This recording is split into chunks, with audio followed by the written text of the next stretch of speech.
اللہ صلی اللہ علیہ وسلم نے فرمایا ہے کہ جب کھانا حاضر ہو اس میں دیر نہ کرو، کھایا کرو۔ کھانا انسان کے لیے جب انتظار کرتا ہے نہیں چاہیے، جب انسان کھانے کے لیے انتظار کرتا ہے وہ چاہیے۔ آداب سکھایا ہے،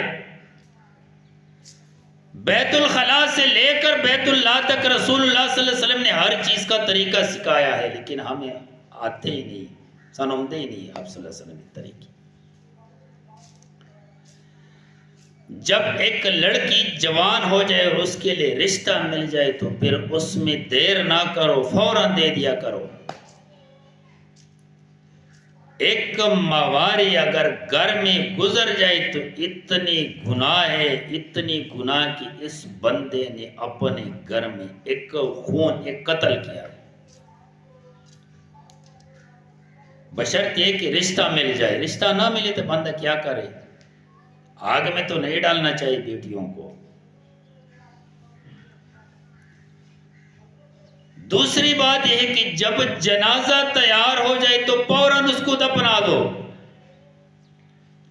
پھر جنازے کی تفصیل یہ ہے کہ جنازہ جب بندہ مر جاتا ہے، نیک بندہ، اس کے لیے قبر انتظار میں ہے کہ جلدی جلدی آ جائے۔ جنت کی حور انتظار میں ہے کہ جلدی جلدی آ جائے۔ اس کے لیے قبر میں لے جانا بڑی خوشی ہے، لیکن ہمارے فوت کی کس طرح ہے؟ ایک تو ہمارے جنازوں میں لوگ حاضر نہیں ہوتے، ختموں میں بہت زیادہ حاضر ہوتے ہیں، حالانکہ ختم سنت رسول نہیں ہے، یہ ویسے رواج ہے، کسی بھی حدیث میں ثابت نہیں ہے۔ ختم شریف، کل شریف، ساتہ شریف، ادھر جا کے 3 دن جس گھر میں مرگ ہو گیا اس کو کھانا کھلاؤ، اس گھر میں دھواں نکلنا، چولہے میں آگ جلانا حرام ہے 3 دن تک۔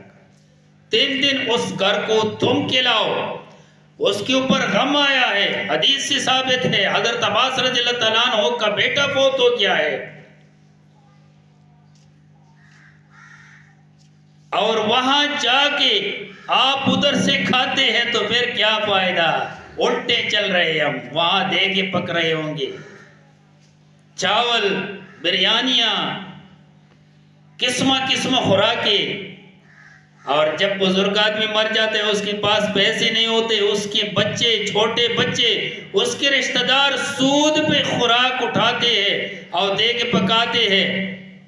یتیموں کے اعمال ہم کھاتے ہیں، کھانے کھاتے ہیں ہم یتیموں کے۔ اللہ نے فرمایا